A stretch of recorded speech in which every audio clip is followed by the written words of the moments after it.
DJ Brian yarariyo, Junior Giti yarariyo, DJ Rugamba yarariyo, Uncle Austin yarariyo, Big Fayzo, Satibi, Babu. Muri bano bantu ninde waje kwiba The Ben? The Ben yarafite umurinzi. Bibye boss ukora iki ureba Big Fayzo numwe mu bagiye bagaragara ari kumwe nawe cyane. Ariko mbere yuko yerekezayo, Big Fayzo yari yabanje gutanga itangazo. Arababwira ati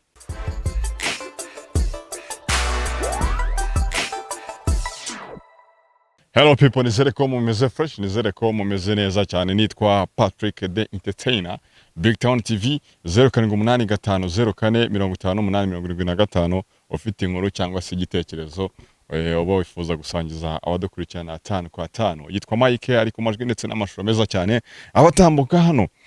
Nyuma yo kubona abantu benshi bari i Burundi, nanjye naje kubaneka mbere imbere mu mihanda ya za Kigali. Ubwo bari mu Burundi nanjye nkaba ndi Kigali, tumenye wagwane duherekanya amakuru, tumenye hirya no bivugwa.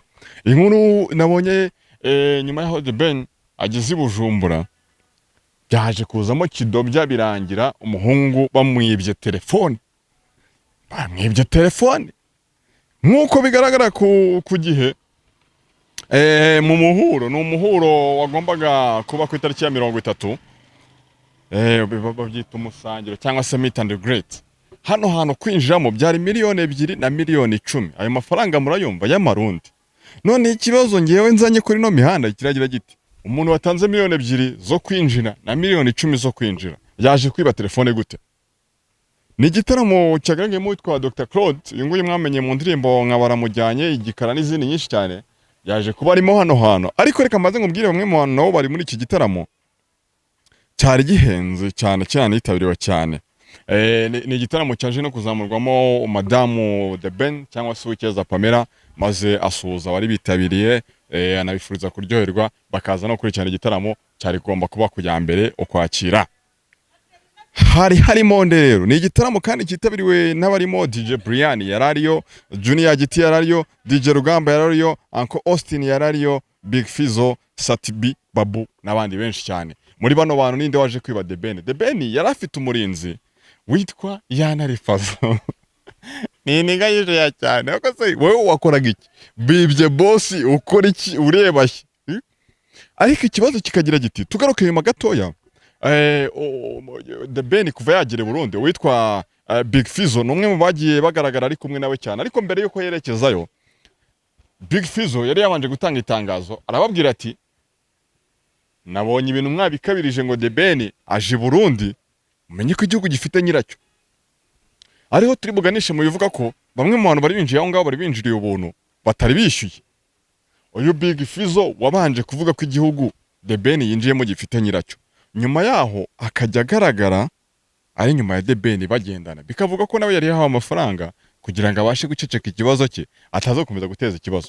Ariko uyu muntu witwa The Ben yaje kuba yibwa telefone. Twibaze ngo bamwe kwinjira byari 2,000,000 na 1,10,000. Ubu ngubu iPhone igezweho na iPhone 14 ko 15 ntago iraza. iPhone 14 Pro Max igura 1,500,000, ngerekeza ko ari higeze, ngewe nago ndayigeraho ubwo muntu mwerereye nanjye negera imbere. Ariko se izo miliyoni zitageze kuri 2 zigura iPhone 14 bibye, The Ben yose ntago yatunga munsi ya 14. Uyu muntu winjiye mu hano muri kino gitaramo muri Meet and Greet, ese ni abanyamakuru batari bashoboye?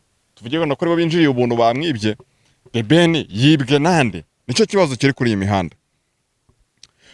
Tumwe mu dushya twagiye tugaragara i Burundi nyuma yaho The Ben hagereye na Pamela bagiye bafunga imihanda, ariko nyuma yaho hakagaragaramo ibindi byapa, hakagaragaramo ibyapa bya Bruce Melody byongera kugarura ya competition abantu bagize, nubwo Bruce Melody yarutse kubihakana kwa guhora bahanganisha The Ben na Bruce Melody. Bikavuga ko witwa Fata ku mavuta ariwe wari i Burundi yagendaga amarika ibyo byapa ahantu hose biriho Bruce Melody. Abantu bakarona neza imashusho. Ubu ngubu nekereza ko ibintu bisigaye byaroroshye, nta muntu ukiza ngo ahangike abandi. Turi muri digital, haje internet, haje social media. Urareba ugasanga nyine nta muntu ukibeshya abantu, niba ibintu byavuzwe biri kuri internet, umuntu wese yajya akabireba akamenya uko ibintu bimeze. The Ben agirayo, mwabonye ko yakiriwe n'abantu benshi, ariko abantu bamwakire n'abaje kuba bahura nawe muri Meet and Greet nago byari bihuye. Rero telefone ya The Ben yaje kuba yibwa, urumva urumva ariko The Ben yagaragaye ku meza, ayo meza The Ben yari yicayeho yariho witwa Big Fizzo, yariho Satibi, yariho Babu mu munyarwanda, urumva inyuma ye hari yana Fayzo umurinda. Mwibaza ngo muri bano bantu ninde wibye telefone ya The Ben? urumva ninde wibye telefone ya The Ben? Junior Giti n'umwe mu bari bitabiriye nawe yarariyo na Satibi n'abandi bandi. Muri meet and greet kandi witwa Pamela Uwikeza yaje kuba azamuka kuri stage tukadga, urumva mwari mwiza cyane, afite umugore mwiza cyane kabisa, nawe agenda yigaragaza. Tugarutse nyuma gatoya ubwo The Ben yagiraga i Burundi, mbere yuko yerekeza i Burundi hari hagiye havugwa ibitandukanye birimo ko hageragejwe kwica igitaramo cya The Ben. Ya systeme yagiye ikoreshwa, bamwe bavuga ngo baratwanga, ese The Ben nawe baramwanga.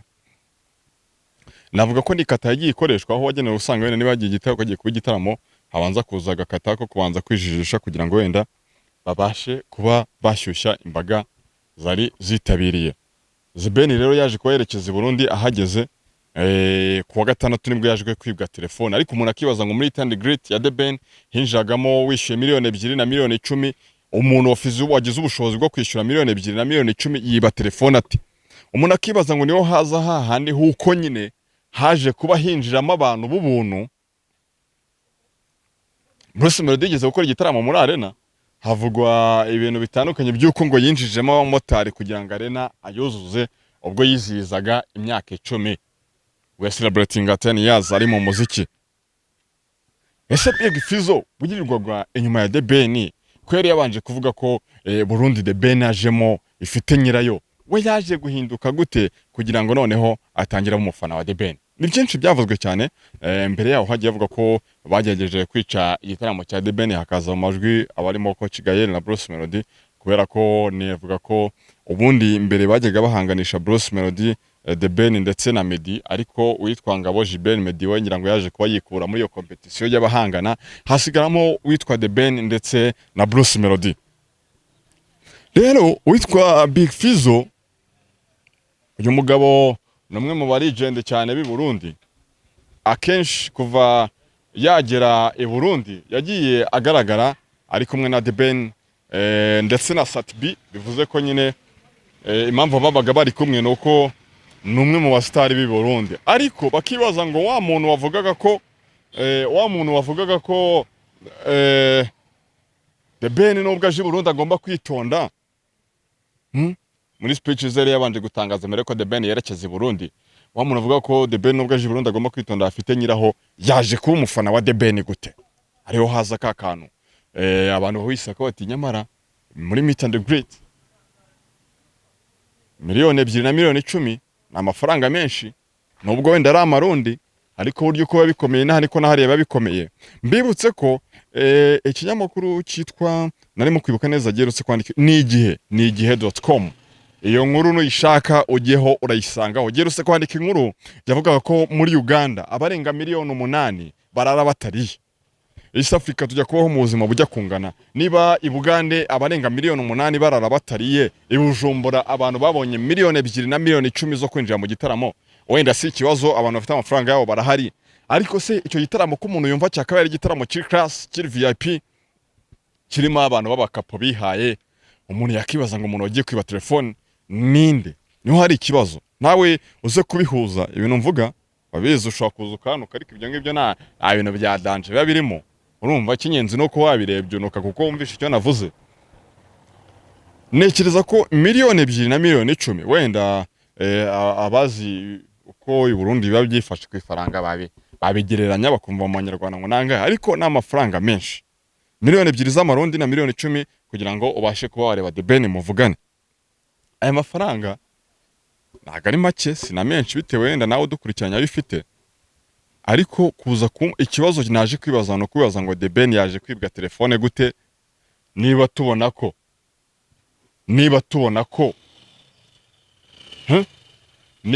ko iPhone ihenze ubu ngubu igura $1.15 ntago iragera ku isoko, 14 Pro Max. uwo muntu watanze miliyoni 2 zo kwinjira mu gitaramo cya The Ben cyangwa se muri meet and greet ya The Ben akaza kwiba telefone ya miliyoni n'igice, uwo muntu ninde? Ese wowe warindaga The Ben wakoraga iki? Bagiye kwiba boss wawe. Bibye boss wawe ureba he? Ahubwo nawe ukwiye kwirukanwa cyangwa se ukaba wagambanye. Ibintu ni bibiri. Big Fizzo wari wicaye kuri table ya The Ben ndetse na Pamela. Ese Pamela werutse guhabwa Range Rover ntago yaba yiyibishije, urumva? Ahubwo ikibazo kiri kuba kibaza ngo ese ni Satibi, ese ni Big Fizzo, ese ni Babo, nimwe mwari mwicaye kuri table yariho The Ben ajya kuri iyo telefone ye, ese yazamutse kuri stage mamura yirigishije, bimeze bite? Ese koko ibyo bipapuro byamanitswe i Burundi biriho Bruce Melody bikavuga ko ari campaign uwitwa Fata ku mavuta yakoze, yagendaga amurikayo cyangwa se amarika ibyo bipapuro biriho Bruce Melody. Mwabonye ko hari foto The Ben yifotoje, inyuma ye hariho Bruce Melody, bati buri ibyo yose The Ben yifotoje kuri Bruce Melody, bya bindi bibahanganisha ibintu Bruce Melody watemera na gatoya. Ariko umugabo witwa Fata ku mavuta hari ibintu ngo byaje, hari ngo hari team B na team B.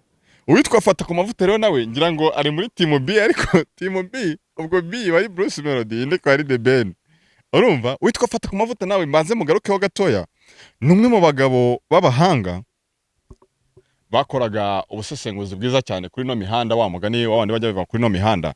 Ariko aho witwa Coach Gaël haziyemo, yaje kumuha ngo cyitwa inzibyo, aho yaje kuba ngo amuha amafaranga, aramubwira ati nyamuneka jya ukora operation ariko zitanganishaho.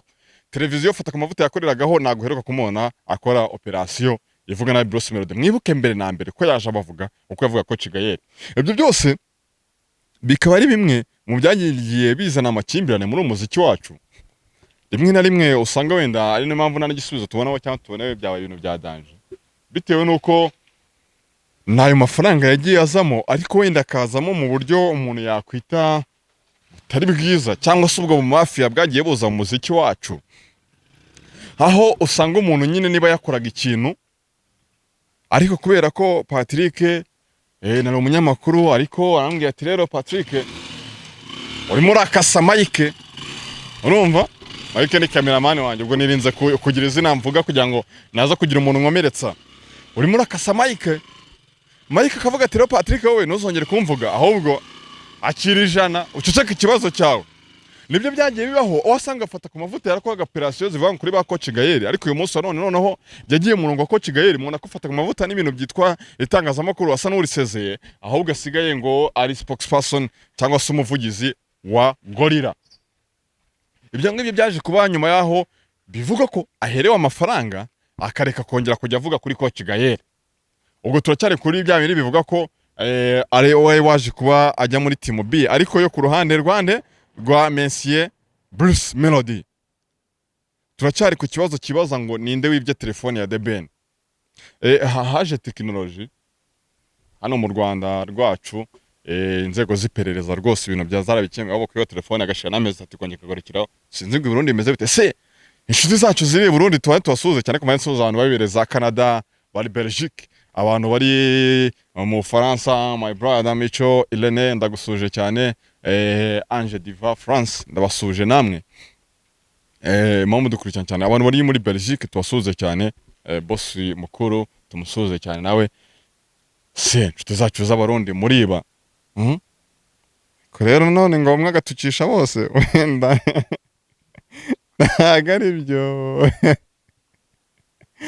Okay, twibaze ngo aya mafaranga yaje kuza mu muziki wacu, ubwo nicyo tugiye kurebaho. Byanga bikunda hari uburyo buri positive, ubu hari umuziki wacu wateye imbere, dukora video nziza, tubona abahanzi b'amazina bandi mashyashya bagarukamo, tubona aba producers beza, tubona byinshi cyane byahindutse, ubwo n'uburyo buri positive. Ariko se uryo none buri negative, hajemo ibyuko usigaye usanga umuhanzi afite impano, ariko ugasanga nago bamukina bitewe nuko nyine nta kintu cyo gutanga afite. Niba kugira ngo wenda ujye kuri Kiss FM ya Hostin urabanza wenda kugira ikintu muza kuvugana, kugira ngo wenda ugiye muri kindi kiganiro cy'umushuti wanjye, turamusoje cyane, urumva? Hostin nawe n'umushuti wacu, nta mutemo mu birimo tujya tuganire dushaka igisubizo kugira ngo wenda umuntu turi mu buryo twabonye uburyo bwiza umuziki wacu wateye imbere tubona video nziza tubona abasani benshi ibikorwa remezo umuziki birazamuka arena ibyo byose ni umumaro w'amafaranga ariko nibibi byawo biri mu musa wacu yari inyuma nuzemo asante urumva ibi byawo nuko nyine haje kuzamo ko nyine hari umuntu ufite imana ariko adafite ubushobozi biri buze kugora bigasaba ko wa muntu urumva bigasaba ko wa muntu niba adafite ubushobozi atarabuze kubona umuntu umukina nuza kunsaba ikiganiro ndakwaka amafaranga ntago yafite sindi bugwe ikiganiro bisutume ya mano yawe abantu batayibona niba navugaga uburyo bwiza nfata ku mavuta urumva navugaga uburyo bwiza umuziki wacu wateramo imbere nerekana ibyo ukosora n'ibyo kudakosora ariko uko babaye amafaranga sindi bwongere kuvuga cya kibazo cyagaragaraga bitume cya kibazo cyari kubonerwa umuti kitawubonerwa kubera ko umuntu yamaye icyo bita inzibyo aranshikekesha acicekesha bitewe nuko ndashonje amfatiranye n'inzara mfite amehomba 100 cyangwa amasenkana anga ati wowe nuzonye kujya nkora operation byo si ibintu byumvikana se cyane operation Mike operation twayise uko The Ben yibwe telefone meet and greet ya miliyoni 2 na miliyoni 10 umuntu yaje kwibirwamo telefone ya miliyoni 500,000 question mark iyo tebo yari yicayeho yariho Big Fizzo yariho Satibi yariho Babu yariho Ukeza Pamela inyuma yaho hari hagaze Yantare Fayzo wagaragaye muri iyi minsi arinda The Ben ndetse na Pamela nk'uko bari ni Kanombe berekeza i Burundi turacyari kuri cya kintu cyaje kuzamo amakimbirane aho Bruce Melody aheretse kubivugaho aravuga ati ngewe ntabwo nkora umuziki ati mukanyanya na The Ben ko The Ben akora umuziki w'urukundo ngewe nkora umuziki w'ubuzima wo gukubitwa n'ibiki twese byaranze n'ibiki mu gihe The Ben we yikorera umuziki w'urukundo ni igihe yarabashijwe nyine ku mpamvu bakunda kumugereranya nande na Bruce Melody ni igihe yarabashijwe impamvu abantu bamugereranya na The Ben avuga ati ntago ari ngiye nitangaza amakuru ibikora ariko navuga ko muri iyi minsi nk'ingahe Bujumbura navuga ko showbiz irakoze cyane nabonye bamwe bagiye bandika n'amatetire bati The Ben yakiriwe nka kanaka ibintu nabyo bitavugagaho rumwe aho bavuga ati se kanaka ubwo kanaka bakirwa bakangari babiri birashoboka The Ben rero yaje kugira i Burundi yakirwa neza cyane yakirwa n'abantu benshi cyane abarundi tubibashimire ariko nanone abarundi tubagaye nango twege ngo hano tudukora ikiganiro tuvuge ibyiza tuvuge n'ibibi icyo kubanengeraho nuko The Ben yibwe telefone urumva naga ibintu byo gushima hanyuma icyo kubashimiraho nuko mwamwakiriye neza it was amazing byari fresh sana ku mihanda abantu ari benshi cyane ku buryo no kubona ifoto byari bigoranye rero meet and greet yaje kuba ibera ahantu hitwa Eden Garden urumva kwinjira zani miliyoni 2 ndetse na miliyoni 10 biza kurangira aho ngaho ariho yibiwe amafaranga cyangwa se yiriwe telefone impamvu vuze ngo amafaranga none telefone ifite agaciro k'amafaranga ahibirwa telefone yes The Ben no afite amafaranga nta kibazo cy'ubuzima afite araza kugura n'indi urumva ariko burya ngo ntutakwambuye aragukerereza aherutse guha The Ben aherutse guha Pamela Range Rover nziza cyane y'umweru banagiyemo ubwo berekezaga ku kibuga cy'indege Kanombe kibuga mpuzamahanga Kanombe Pamela nawe ubona ko bamanye neza cyane hari n'abantu babibaza batari kuko dakora ubukwe mbibutse ko y'umuntu bamaze gusezerana mu murenge na executive arakubwira ati ubungubu yabaye umudamu wawe ushatse wamucyura rwose ubungubu uramwemerewe mu mategeko rero abantu bana Pamela ndetse na The Ben ntago bikwiye kuba ikibazo ariko ikibazo nyamukuru cyaro uyu munsi ntago turibuze gutinda tuba tugomba kwinyuriramo gakeya urumva umuntu akibaza ngo muri East Africa ubuzima bujya gusa harimo abakire harimo n'abakene niba tubonye ko nk'abavandimwe bacu ba Uganda abarenga miliyoni 8 ni igihe cyabyanditse abarenga miliyoni 8 barara batariye bivuze ko ubuzima butameze neza uyu muntu rero ubuze kubona miliyoni 2 zo kwinjira kugira ngo arebe The Ben umuntu ubuze kubona miliyoni 10 zo kwinjira kugira arebe The Ben umuntu no mukapo ntabwo umuntu ari wa muntu kwege kwiba telefone ntabwo umuntu utanga miliyoni 10 ngo arebe umuntu ari umuntu ujya kwiba telefone umuntu ari umukapo ari umuntu wihaye ikindi ibi bintu byajemo byo kujya abantu ngo bishyura tuduteguro. Bruce Melody yabibajijweho nawe arabihakana, aravuga ati ibyo bintu ni ibintu banumva ku muhanda, numva ngo abantu ngo bamanganishe na kanaka, numva ngo abantu ngo bagiye bamureka amadarapo ngo ahantu, ibyo bintu nabyo nzi. Ariko ni ibintu byeze, ni ibintu bihari, aho usigaye usanga ikintu kijya kuba hakazamo bya bintu byo mu mafia, aho usanga niba Patrick wenda ngo igitaramo ndimo ndirinda ko cyashya, nkaba nakodesha abantu bakazamo. Umuntu yakibaza ngo bino bintu byo byungura icyo umuntu cyangwa se bimufasha iki, kuba bimufasha iki? Cyambere bimufasha bituma wa muntu babantu niba Bruce Melody agiye i Burundi bikaba ibintu bisanzwe, The Ben akajya i Burundi ukabona hahiye nk'uko babivuga, bamwakira ari benshi, biba bigaragaje ko noneho The Ben yarenze Bruce Melody. Abo byo ntabwo ari njye byemeje, niba bivugwa. Ariko niba Bruce Melody yagiyeyo ukabona ntabwo yakiriwe n'abantu benshi, The Ben akajyayo ukabona mu mihanda yuzuye n'ibiki ibintu byose byacitse, bivuze ko wenda we ashobora ko yabiteguye. Urumva ari ibintu ashobora ko yateguye, ariko icyo gihe wabaye successful kubera ko yeretse public ko ni ukunzwe cyane, ni nawe waje winitabiriwe n'abantu cyane bakaza no kumureba. Aho ngaho ni positivity yo ku ruhande rwe. Ariko indi negativity, wibeshye wowe watanze amafaranga kugira ngo umuntu avuge ko agufana ariko atagufana, bigatuma wabeshye popularity ko ufite abantu nyamara nawe ufite. Ku rundi ruhande wibeshye, ariko ku rundi ruhande ngo byose bifite ibyiza bifite n'ibibi. Werekanye ko ufite abantu bagukunda n'ibyo na benshi baje kugusanganira, ariko wowe ubwawe wibeshye wikinnye nyine. Ni hahandi wajya gusanga abantu bakinaga kera cyane ibintu byitwa kera, hari ibintu byitwaga muzungu na rara urabizi wakabonye ari ukuntu umuntu yajyaga aza ati wakabonye he, none akaba afite umuntu babivuganye akaza guhita yubura ya karita babivuganyeho yayimweretse, wowe ukaza kuza uhubutse ugahita uribwa. Nicyo hano yabikoze. Nawe uri wize uragenda ukabeshya umutima wawe ngo ufite abantu nyamara utabafite. Ariko The Ben ni izina rinini, sinakereza wenda ko ibyo yabikora, nabivugwa hirya no hino, aho kandi byagiye bivugwaho ko hari kata nyinshi zikoreshwa igihe umuntu agiye gukora ikintu runaka, kugira ngo wa muntu ugiye gukora ikintu runaka, urumva, kugira ngo wa muntu ugiye gukora ikintu runaka bivuge ko yabaye successful cyangwa se byatsinze, aho abanzamo pranka. Aribyo byagiye bivuga ko uwitwa Mugisha Benjamin aka The Ben yagendaga avuga ngo abantu baranyanga bashatse kunyicira igitaramo nyamara wenda bidahari. Aho ibyo ngibyo kandi bigarukaho muri showbiz yacu yabaye y'amatiku, yabaye y'umwanda, aho usigaye usanga umuntu runaka akora inkuru ku muntu imusebya, aho kugira ngo dukore inkuru nziza ku bantu. Hari igihe ukora inkuru idasebya umuntu, itanamudefanda, ariko irimo reality. Ushobora no gusenya umuntu ariko mukuri. Biba rero ikibazo iyo umuntu aje agahimba ikintu.